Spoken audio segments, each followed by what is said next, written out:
I didn't realize that things like gratitude and generosity would be so valuable to others. I just thought they were things that were valuable to me. And I thought they were my own secret superpowers.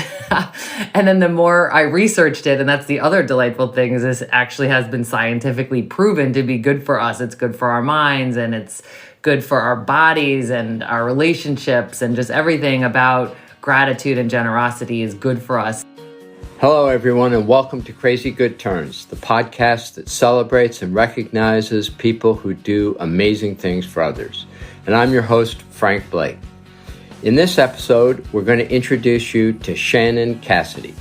Shannon is an amazingly accomplished person who has focused her efforts and thinking on gratitude and generosity. She's written several books on the topics. She's founded a leadership development company that focuses on those attributes. It's called The Bridge Between.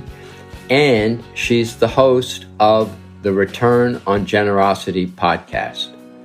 The title of her podcast, Return on Generosity, is a spin on the notion of return on investment. She uses that concept to explain why generosity is generative. When you give something, whether it's of your time, your money, or your expertise, it gives back to you and to others.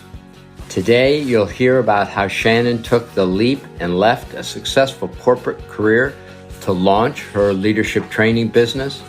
You'll find out about a couple of the crazy good turns that happened soon after, which allowed her to get her company off the ground. And she'll explain how she crystallized her ideas around generosity and its power, both for effective leadership and for life in general. Along the way, Shannon shares her insights about how to effectively notice and express your gratitude. She offers an assessment of leadership characteristics and how to identify which one most applies to you. And ultimately, she makes the case for why generosity is a state of mind and how you can shape yours through observation and practice.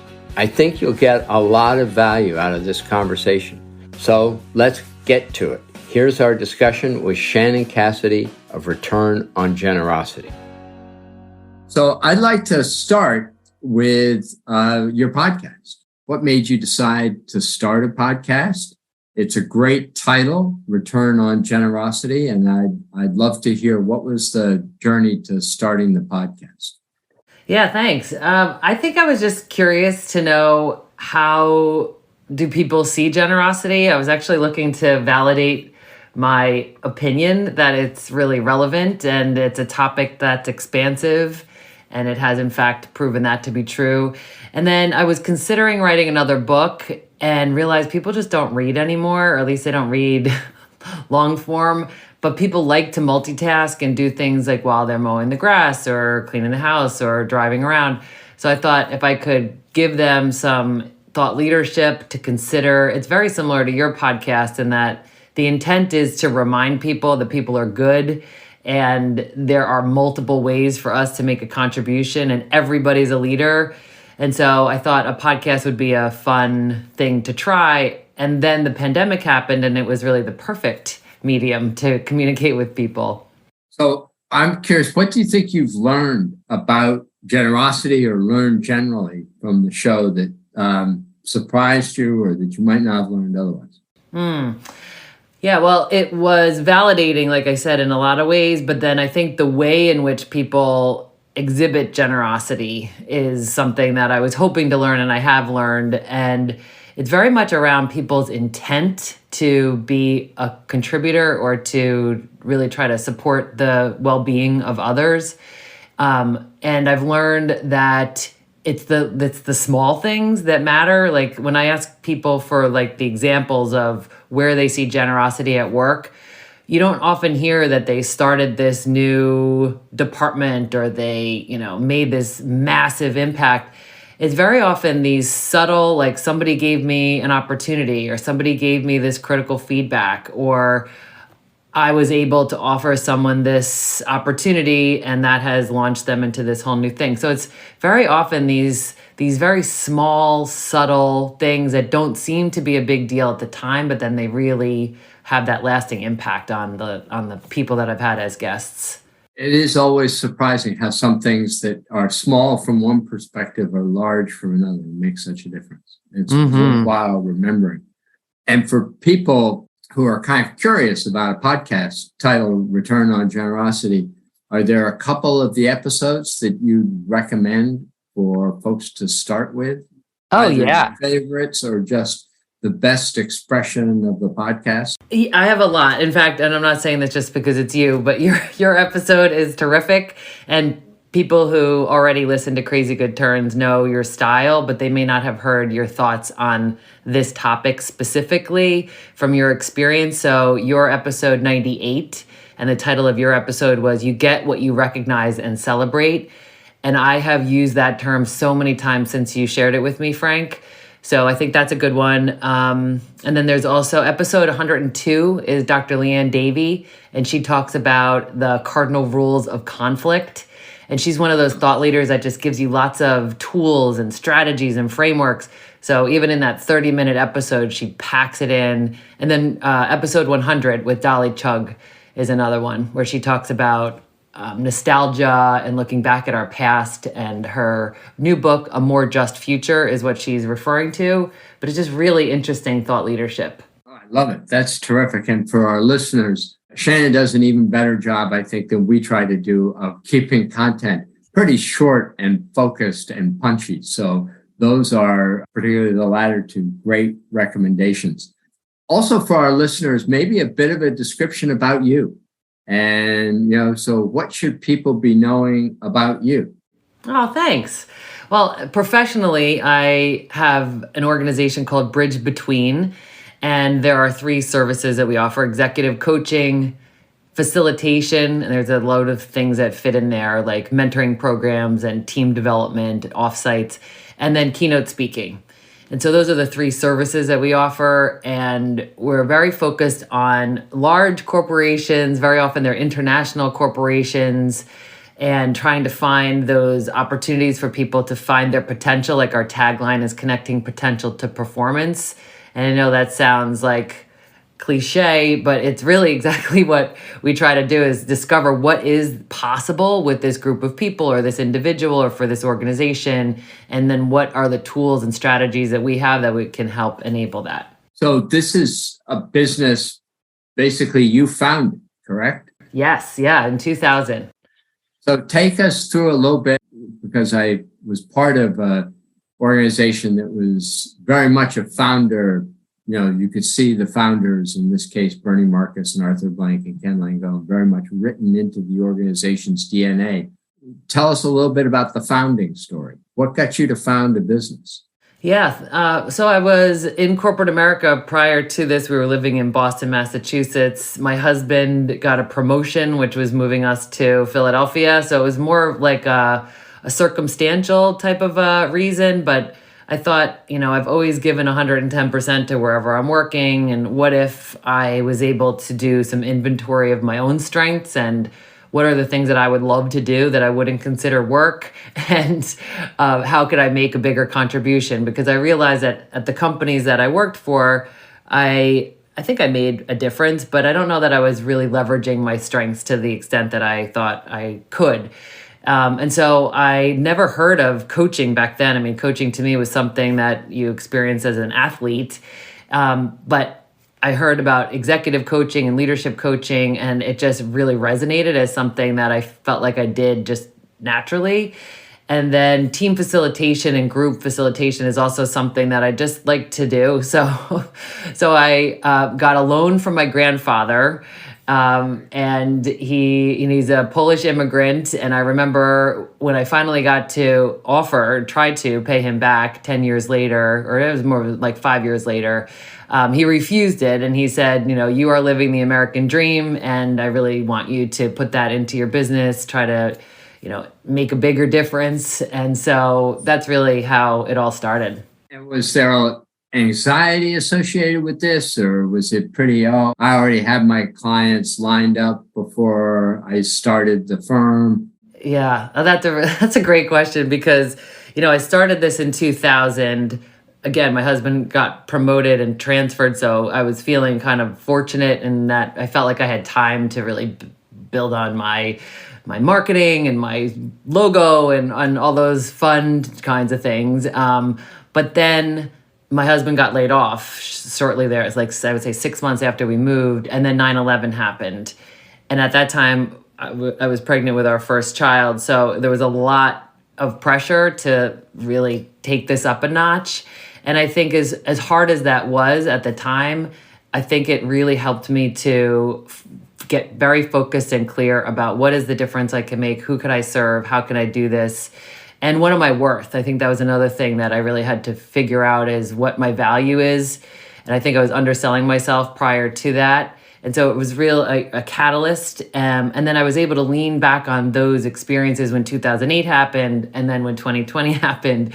So those real economic but societal plummets were informed by that setback in 2000. And was there a moment when you were, wow, this is actually going to work? I've got enough of a head of steam here that this is going to work. Yeah. Or when did that moment? Well, I had a vision, and part of my, vision and business plan was that by 5 years in, so 2005, I would be a referral-based business. And by 2003, I was a referral-based business. And that, to me, is a sign of success, is that people have such a positive experience that they want to introduce you to other people or other departments. And so that was when I started to get the delight of, oh, this is how this could feel, because I just felt like going to networking events and doing networking in the traditional way was not really a strength of mine.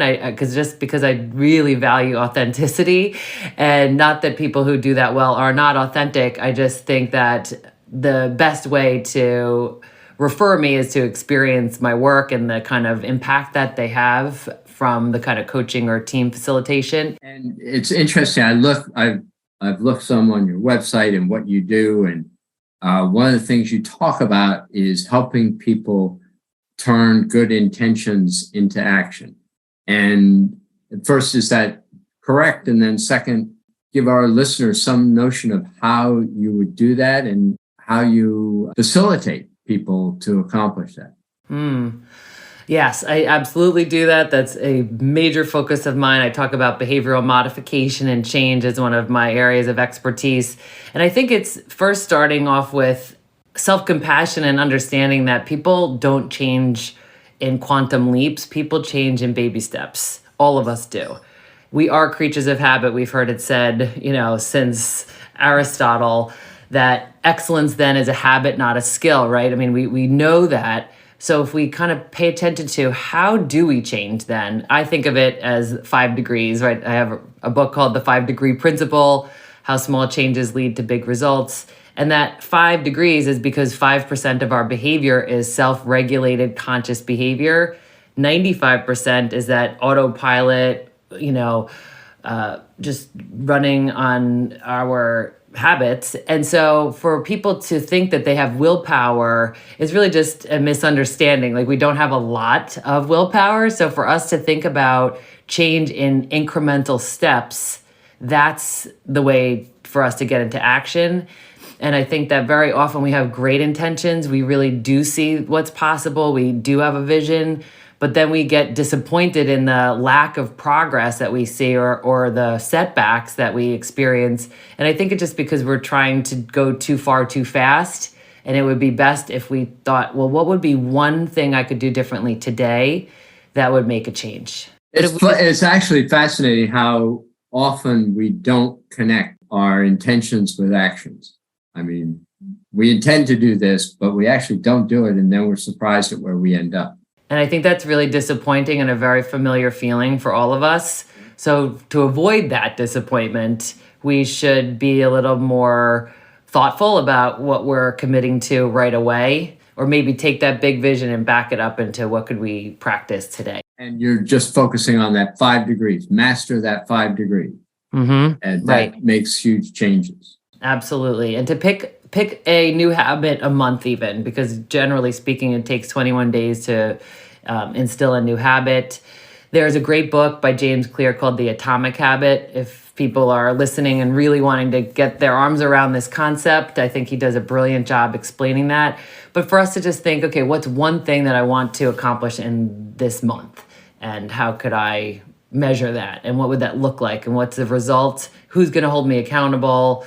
And just really be specific with that one thing till it gets lobbed into the 95, and then you can pick another thing. So what kind of feedback do you get from the people who you work with? What's the typical response you get from people? Yeah, well, I just did an engagement for Dress for Success Worldwide this week on Generous Leader. And the feedback I got right afterwards was, this is so simple, but I'm not doing it. So I think that sometimes it's just that, like, I intellectually I understand this, but it's similar to what you're saying, Frank. It's that knowing doing gap where it's like, I understand my intentions are clear, but like what I'm doing and how I'm behaving isn't matching that. So I think just sometimes we need a reminder, and then we just have to think, what's one thing that I'm going to commit to? How does it connect with generosity? Yeah, I think that it connects very well because part of being generous is being intentional and mindful and really conscientious about the impact that you're making. So for example, just even walking into the building of the office, when you go to the office, are you holding the door open for others? Are you greeting the security guard? Are you saying hello to the barista? Are you aware of that you're a human being and you're being confronted by or in the company of other human beings? So how are you showing up? That's generous. It seems so like insignificant, but it really matters. I just got off a call with somebody who's an executive assistant for somebody that I work with because we're planning an offsite. And she said to me, "You make me feel like I matter." And I thought, well, of course you matter. And she said, yeah, but I don't always feel like I do. So I just think like the generosity of those habits to even stop and say, when I'm going to be in public or out, with my team or in the organization, how do I want to show up? What kind of impact do I want to make? How do I want to make people feel? You have a great description. I think it's a great description of gratitude, saying that in life, all expressed gratitude creates ripples. And so 2 questions. How do you teach people to have a greater awareness of the impact of their gratitude? And how do you teach them to more effectively express their gratitude? That is so important. And gratitude and generosity, I do believe, are connected. I wrote a journal, it's a journal. It's called Grounded in Gratitude. And the image on the cover of that journal is a tree with roots. And I think that the roots of gratitude are like us being grounded in our values and what we care about. And we have perspective because we're grounded in the awareness of how fortunate we are or of the things that are going well in our lives. So that is a starting place to generosity. I don't know that we can just straight out of the gates go and be a giver. I think we have to start with recognizing that we have a lot to begin with. We have resources and we are abundant in thought and talent and time. And then from that abundance, that's when I think we overflow into being generous. And so for people to practice gratitude, this is one of my favorite topics. There's a couple of strategies that I think are really useful. One is to just stop and notice. I call it notice 3 good things. Like, what are 3 good things that you could notice in your environment right now? 3 good things that are happening in your life right now.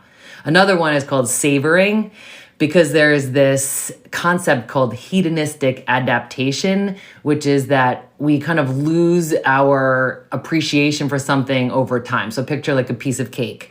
Like the first bite is amazing. And then, as you're eating the cake, and then let's just say there was loads of it, like we just have this adaptation where it just becomes normalized. So for us to savor and really enjoy something, be it something that you're eating or drinking or a conversation, like this conversation right here, like just to savor it and think how special this is. Another one is called mental subtraction. And in one of Joni Mitchell's famous songs, she says, "You don't know what you got till it's gone."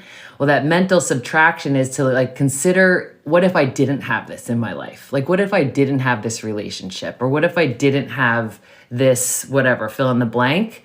And so one practice that you could do is to actually not enjoy that thing for a period of time, say a week. So let's just say you love coffee. You just love cups of coffee. So for that 1 week, you just don't have it. And then when you get to reintroduce it into your life, you really enjoy it. So that mental subtraction or actual subtraction.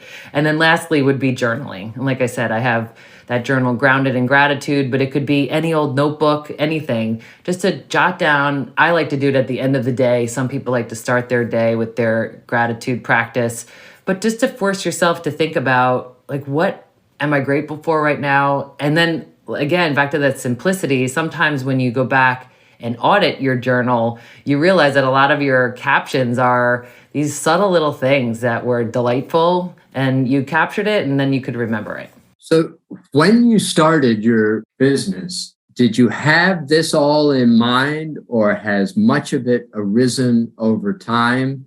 And there are things that, haven't made the full trip and things that have, added to your approach over time. If you go back 20 years, how does this compare to where you started out in terms of your thought process and where you think you can help people and where they need help?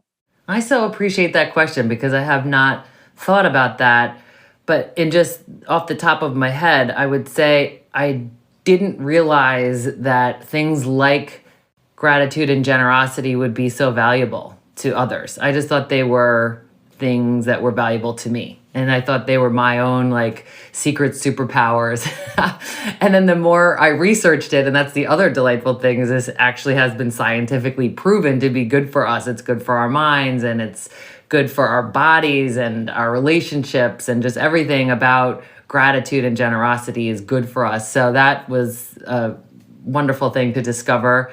And I never thought that this would be an overt kind of brand of what I offer the world. I thought this, again, was just more something for me personally, and that I should focus on ROI, which is why I called the podcast ROG, because there was always so much emphasis on KPIs, key performance indicators, and, return on investment and bottom line benefits, that it was really eye-opening to me to see that the more we're actually making a contribution to others, the better our bottom line and all the other metrics are. Do you think people intuitively get that, or the people who come to you intuitively get that? Is it something that you have to work a fair amount to get people to accept? It does depend. I mean, very often the people that are hiring me to come in intuitively get that, but very often the people that I will be serving do not inherently get that. So I think sometimes you have to find out, what do they value and what are their whys. I always talk about you have to figure out what somebody's why is, what's their purpose. And even for a group of people, say a team, to become a high performance team, well, why? What's the benefit of that? What is the value in us investing this time and energy? And then once you understand what they value and how they're going to prioritize things, that's when I think you can meet them where they are. But I think you first have to seek first to understand, right? I mean, we've heard this for decades, and and Stephen Covey has it in one of his 7 habits, where we have to seek first to understand and then be understood. So how can I connect what their mission is or what they want to accomplish with what I know is going to get them there, which is this, alignment with others and collaboration. You have a quiz on your website of identifying different characteristics of leaders. You might just tell the audience what that quiz is about, what the categories are, and how they might recognize it in themselves. Oh, that's great. So I do believe that generosity is a state of mind. I don't think that we are, always one way or the other. So I try to design this quiz so that people could understand what is their generosity state right now and what is that telling them. So please feel free to take the quiz. It's free, and you can take it as often as you'd like.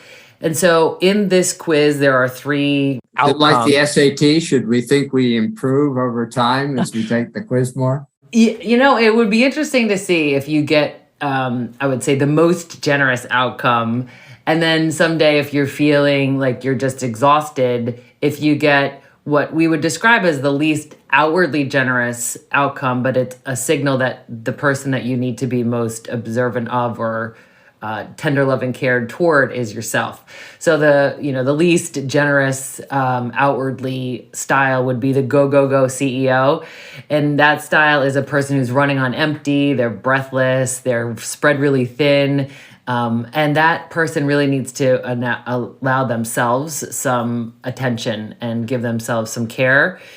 And very often we're looking to make crazy good turns for other people. And in this case, they would be wanting to focus on themselves and have some self-compassion.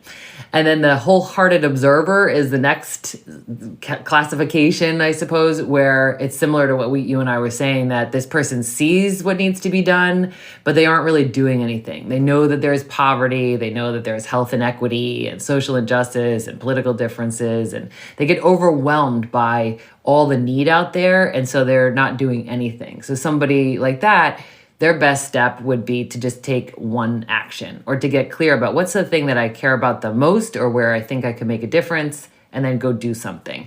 And then the last one is called the abundance activator. And that's someone who is really grounded in gratitude, and they have these resources and they're the ones that are overflowing. For those people, the next step for them would be to come up with a generosity strategy. Like, how do I want to make a difference? How could I channel my energy, time, and talent into something really specific? Do you find that there are folks who are generous or observant at a remove, but not near into themselves? So they're more likely to be generous to unknown folks in some troubled part of the world, and to those around them less generous. Is that also a type within that you see? And vice versa?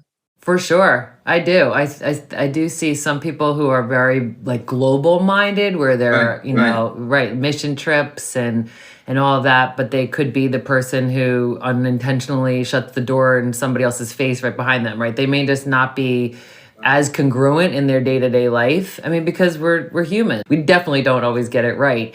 So I think sometimes there is that incongruence where we're just so focused on something huge and we miss the opportunities for the day-to-day. And then I also think that on the same vein, I don't think that people take as much stock in those day-to-day niceties and ways of being cordial, courteous, and civil towards each other as generous acts. I think people think, well, I'm just a good person. And you think, well, that's not totally the norm, unfortunately. So it's also interesting looking at your program that you this is something that you think is sort of a limited duration. You have a point of view that people either go through and get it after, that the idea is not to need training anymore. How does that process work?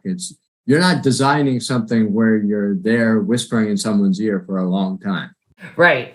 Yes. And I do see myself as, that's literally the name of the company is Bridge Between, because I think my role is to help them get to the place that they had envisioned, or even a better place than the one that they had envisioned. And then once they get there, I'm thrilled for them, but they're okay without me. I really don't want to be somebody who is needed for too long, because then I think it has it's not a healthy relationship.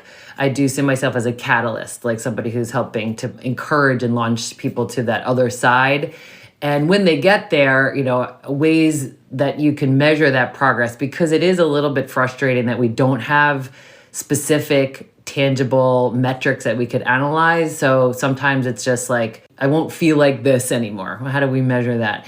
So sometimes the ways that I see that people have made it there or are at that place where they can be on their own is that they'll tell me the ways they're almost like giddy and proud and excited to tell me about recent examples of times that they didn't get defensive, or they didn't get triggered, or I didn't dominate that meeting, or I didn't get defensive, or I redirected the conversation back to what we were talking about. And they're just really almost like surprised and delighted about their own natural way of responding to things, because their behavioral change is now in that 95% habit loop. And it goes from being, they are unconsciously incompetent. I got this model from Kim Scott, to consciously incompetent, right? The work that we're doing is they become aware that they're not good at something. And then eventually they become unconsciously competent, right? Where they're like, I'm doing it, and they're not really trying. And that's, to me, the sign of success. Who are your influences? Who are you reading now, or did you read? Who do you turn to for influence or inspiration? Oh my gosh, there's so many people and things that I turn to for inspiration. Kim Scott used to be an executive at, I believe it's Google. And then she went on her own and she wrote a book called Radical Candor, which is one that I like to use when I'm talking about conflict or feedback. Another one, Leanne Davey, who I had on my podcast. She's another thought leader who I've learned a lot from. Lovey Ajayi Jones. She's a thought leader, TED Talk. She's written a couple of books. Rohini Anand is somebody who I just got introduced to within the past 6 months, but she's a diversity, equity, and inclusion leader, and she's written an awesome book. Just so much influence. And then I love like Adam Grant. I listen to his Work Life podcast. I love your podcast. I listen to Brene Brown. So I tried to get a variety of influences and expose myself to different thought leaders who can help me see things from other angles, and particularly those who can help me think about things that just never occurred to me that can round out my point of view on things. And now 20 plus years in running your business, what would you say are the biggest changes, either from, having to run a staff or, changing the way you interact with your clients or confidence level or whatever it is? What are the big arcs of change over the last 20 years for you? I love that reflection question. I think just like from a technology point of view, there's an app for everything now. So, I didn't have apps, or at least I wasn't aware of them for, scheduling, and social media for sure was not really a thing. I remember getting a Twitter account early on. So I literally have like at Shannon Cassidy. Yeah, I'm curious. What are the changes for you on your Twitter? On social media? Yeah. Yeah, well, I mean, just this is called naive and ignorance. Like, I just never realized it was going to be so polarizing. It was called social media, so I thought it was going to be a chance for people to, share pictures and thoughts and ideas. And then, of course, because it's human nature, right? Because we can get so divisive and divided and righteous. And I think that, they call it the keyboard warrior, where people are just more bold behind the privacy of their keyboard than they would be hopefully face to face. So that's unfortunate. But I would think on the upside of it, I didn't realize that social media was going to be such an influential part of how people think and what helps them change their behavior. So it's one of those, like, you just have to get on board with it and try to use it as responsibly as possible, which is another reason why I love having the podcast, because it gives me something of value that I can offer people at least once a week that makes me happy. And then, of course, I always focus on Thankful Thursdays on gratitude. I tried to share something around gratitude. But yeah, I never realized that it was going to be the power that it is. Is it tougher running your organization now than it was 20 years ago, or easier for you? I think easier in that I know my value. I know where I can make a difference. And then I know where I am not the best person for the particular circumstance that's coming my way. And I have a great cadre of resources and other professionals that I can refer people to. So I like that people think of me first, but I'm not always the place for them to get their needs met.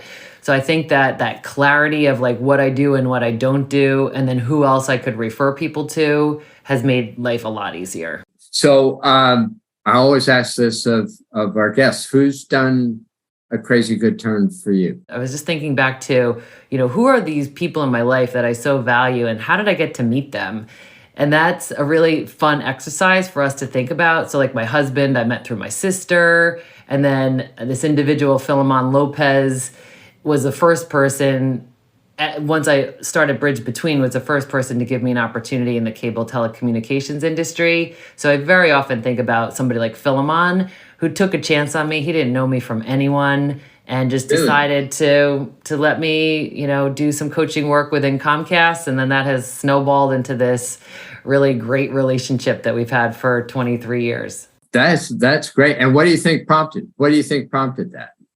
He said it was that I had an interesting introduction. We went around the room. It was a National Speakers Association meeting. And I said that I'm in the construction business and that I build bridges. And he thought that was hysterical. And that was actually the reason why he had a follow-up conversation with me. That's terrific. That's just a great example. That's terrific. For the listeners who, just enjoyed hearing from you, what are the best ways to get in touch with you, to learn more about you? Tell us how to learn more about Shannon Cassidy. Thank you. So my website, bridgebetween.com, it has everything from the podcast, the quizzes, and information about the services. And another way to get there is shannoncassidy.com. That gets you to the Bridge Between site as well. Thanks for asking. So, and your books, you might want to reference a couple of your books. Sure. Yeah, those are on the website as well. So Vibe is one that still gets used very often for team events. Some people buy them for graduation gifts.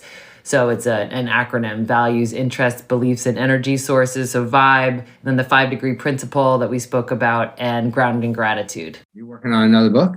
I don't know. I have a draft of a book. It's GIVE, and it's an acronym for give. And so I might do that, Frank. I think it would be fun to have a workbook like Vibe that people could use with teams to talk about the value of generosity. Very often our team programs include some kind of a philanthropic component. So like we could build prosthetic hands or we could make bikes.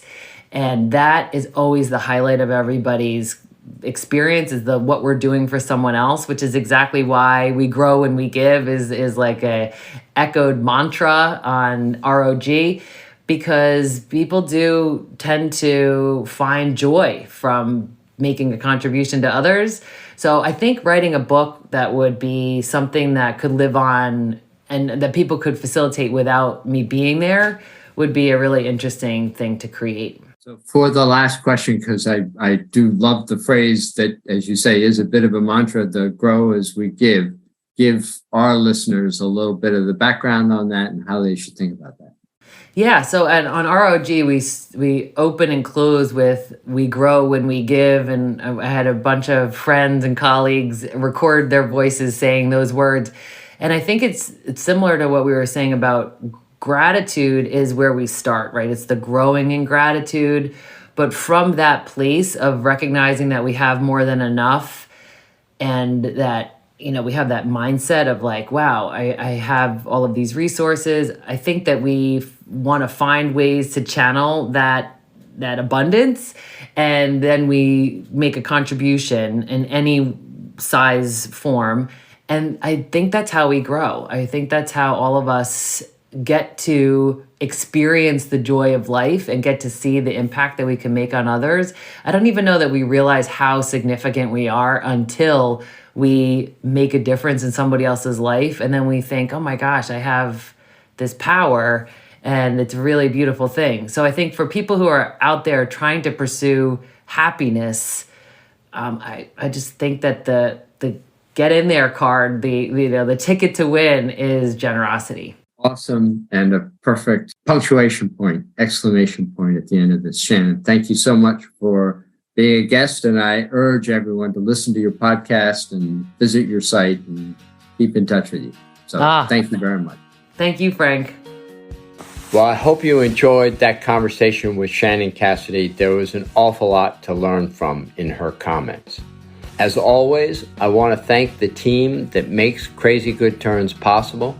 Our producers, Brian Sabin and Megan Hanlon, editing and mixing by Score, and Leslie Nunn for keeping this operation going forward. Thank you to all of them for the hard work that they put into making this program what it is. Finally, I want to express my gratitude to you, our listeners, for being part of a community that celebrates people who do good things for others. Your giving of your time to listen to these interviews and acknowledge these good deeds is, I think, a crazy good turn of its own. You can help us keep the momentum going by subscribing to our podcast on Apple Podcasts, Spotify, or the podcasting platform of your choice. And I hope you'll also leave a review because that helps us an awful lot. Thank you for your help and look forward to seeing you again soon in our next episode when we celebrate another crazy good turn.